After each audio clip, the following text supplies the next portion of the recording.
I love what we're watching right now as well. Guys, don't forget, there is some serious map changes here. If you look at Steamy Stacks, there's more land revealed now, so it's kind of reverting itself back to the normal feel, as did Pleasant Park. We're the only players who actually qualified, I think the only player, correct me if I'm wrong, for NA and EU. Get a little check on that one. A crazy little fun stat there, but some action here. Caddy's Corner's hot in this lobby right now. Oh my gosh. Yep, that's exactly right. As you'd expect it to be, especially given last game, given every scenario here. A nice opportunity and kind of addition here in Chapter 2. You can actually put food in your inventory. Hold on to that for later. You see the use of peppers be used. Again, movement speed towards the late game. That's very, very helpful as we're now on board a dual media snipe in a 1-versus-1 fight in a good position as well. Has some bananas in his pocket to leverage if needed. Let's see how Snipe plays this out. Oh, he's playing it so good right now. Good movement, moving around here, and that's going to be his third elim now. Remember, he picked up those first two with the pistol, and that's so clutch. You think about it. That's that free shield. So he kicked this game off with 100 shield. Forget about the points, right? That gives him the advantage in its own right here. Good thing he has some mushrooms. Can heal up at least a bit. And now he's going to find himself a fight against the Titan. It's a Nas who's going to get dropped on. Isn't sure if he even realizes it. Ooh, Connects no. for 156. Oh. It's 1-2. Good night for a Nas as dual media snipe takes out the reigning champion from our last lobby. And now the collaborative shots from the island here coming in from the other side is going to be a little bit of a distraction, but it's okay. Doesn't matter. Bags is stepping up. He's got wall control here, floor control. Trying to take the best of it. Cone piece to land on right there. And now trying to get the quick edit here. All he needs is one more shot and he can wrap this fight up. A little passive, a little timid now though.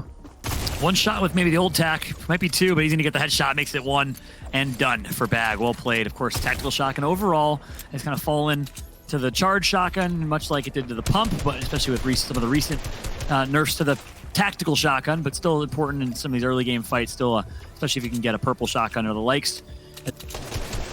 Yeah, I'm actually really curious to see what's the cutoff for top 100 right now for grand finals, because we're approaching that halfway mark in the competition. This is the game right here, and there's a game you want to turn up. It's right here, right now for Bags, who has been kind of middling, right? He's only 43 points in, so he's not doing that hot. I do believe the whirlpools are still deactivated, so that's one less mobility that these players can depend on. Here's Pump Lover coming in, though, with the boat here, trying to initiate a fight, and the compact SMG is going to be the startup who's going to find the first tag. The edits were made, but he does choke the door there. The side jump is not going to be able to find it, but the non-charge follow-up, and now all of a sudden, he is going to win. It's Sakano, who does not miss when it matters. You really, really love, DreamHack for putting these tournaments together and giving players an opportunity to make a name for themselves. We have the Invitational Series, we have FNCS, we have Contender Cups, we have so many opportunities, but there's not many like DreamHack to be on the big stage, and now players like Jonah Older and some other players that we haven't seen a whole lot of in FNCS will get a chance to shine. And that is the beauty of the open track. Highlight moments here. Speak about that. Someone's actually sitting on the cone. He's going to jump up and see it. Oh my. The tactical shotgun's going to connect for the full pressure right there. And it's going to be an insta knock. And now the legendary charge upgrade. You can see down on the left. Hey, Fallout, we love you too. Yes, we've been giving nothing but praise for the production crew out. Yep. Absolute classic, because Ibuhai is trying to do a classic play for some height right now. Coming into the edge zone. Really looking to play spoiler for others that are going to try to make that late rotate on the back half. You can see that's where his focus is coming into. He's KS1 Light, who's now sitting inside doing the opposite. He's playing the low level, really capitalizing, keeping his material maxed out to the best of his abilities. Kind of shy in the middle compartment, but yeah, that's all right. This mansion's big enough to spread the wood and the brick here. That's what he's doing right now. Yeah, good resource management coming through. Meanwhile, it looks like it's all about the grandma's house. There's a sleepover being had right now at grandma's house, and I'll tell you right now, it's a dangerous one. We're gonna get a nice first shot put in. Everyone's starting to rotate over. It's a full zone that only 6 players were dropped. Yeah, it's Sakanu is on fire. Yeah, still gets one. So that's a big game for Sakanu, who's currently on the fringe. Already takes out Crix. It's Abuhai currently with crash pads. That's going to be his mechanism for rotation, but that's about all he has to his name right now. AR, shotgun, and crash pads in a dream. Needs to get an elimination. Needs to play with aggression, and he's going to sneak up on one. Needs to finish this. I don't know if he can or will he. Oh no. Unfortunate for Ibuhai, because the third party's going to come through. So it goes from a great situation to a horrible one so quickly. And yes, he is getting dived into. Can he find the next one? No, he's managed to crack the shield, but the tactical shotgun did not do enough. He actually whiffed the shot there when it mattered most. I don't blame him. He needed to find an impact frag as he was becoming more and more desperate. Maybe a little too soon, though, overcommitting there. He is going to get punished for it. 120 points on the lobby exit there. Still very much on the bubble for making it through to grand finals, though. We'll have to continue to keep tabs on him, as now Tyler's, Rico, Wings, and others are sitting here in the lobby trying to play for some prime positioning. The zone 6 is finally going to reveal itself. They're going to have to cut across. Yep, so Tyler's currently sitting with a decent loadout. Low ground, it is Rico with current high ground as it stands. As we're now hopping aboard C1 Sutonosi. Currently sitting in a decent position, content right now, letting everyone fight it out, and then trying to play for lurk picks on the rotation. Let's see if he can connect for an impact frag right here. But has good loot, has a jump pads. That's why he's content just chilling as it currently stands. And here comes the rotation. Well played, well rotated from C1. Yeah, burning one of the 2 launch pads. Absolutely. Use them, don't lose them, especially come to the tail end of the game here. This is going to allow him to conserve as much math as he needs to. C1 in a prime position to look back on the zone. Here's what he's opting to do right now. Not quite finding anything.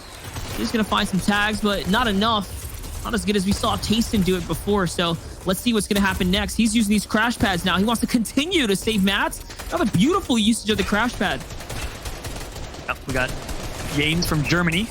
As we saw on screen, he's in this lobby as well. He's in the top 100. Sakanu also in the top 100. Those are the 2 players that we know. And he's currently standing within the top 100. This is going to be C1, gets a nice pick on his opponent. Good start for him. Still has his launch pads, still has his crash pads as well. In a good situation for mobility right now. A very, very good loadout for C1 Sutonosi. And more importantly, that impact frag is going to set him up with all the materials. He can build as much as he wants to his heart's content here. Another crash pad is going to allow him to cut across. He goes with the air shot. It's not going to quite connect, but a flashy attempt indeed. As we now look at KS1 Light, he's going to light someone up right there, and that's going to be an impact frag for him as well. More material allowed for him to continue to stay up on the high ground, playing that mid kind of tarp right now. A little bit of a bounce back and forth between the action feeds here. We're trying to continue to keep up with everything that's unfolding. Light, though. No more map. Opportunity. Yeah, opportunity to see both KS1 Light and Sutonosi in this picture-in-picture. 2 different points of view, one playing low ground, one playing mid ground, I believe, as it currently stands. And however, KS1 Light is going to get another pickup on an elimination. So he continues to roll right where he started over in Grandma's house, all the way to the fields.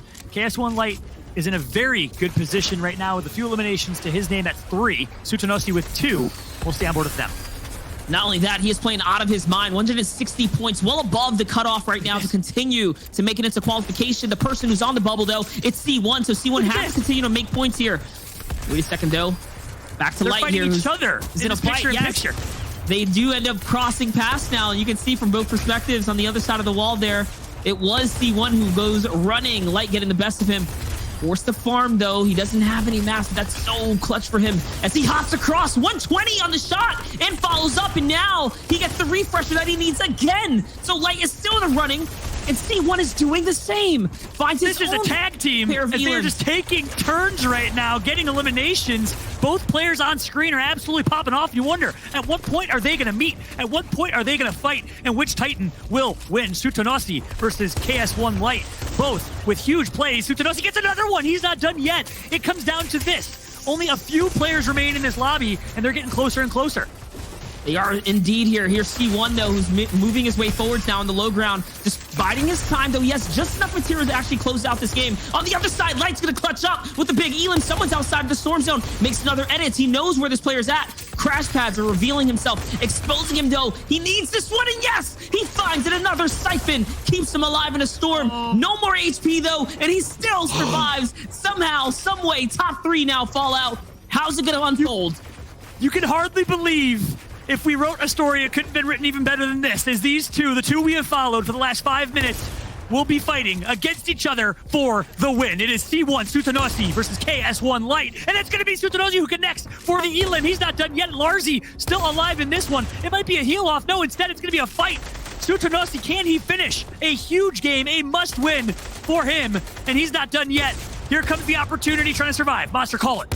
Yes, he has to, and he pops the flopper. One more shot is all he needs, and he is going to get it just in the nick of time. And Larzi falls. at number 1 right now, Reason at number 2, and Janice, a name that we've been saying a lot. He didn't perform that well yesterday, but obviously coming back right now. Of course, they have 10 games to be able to fully flesh out these points and how it works out for them.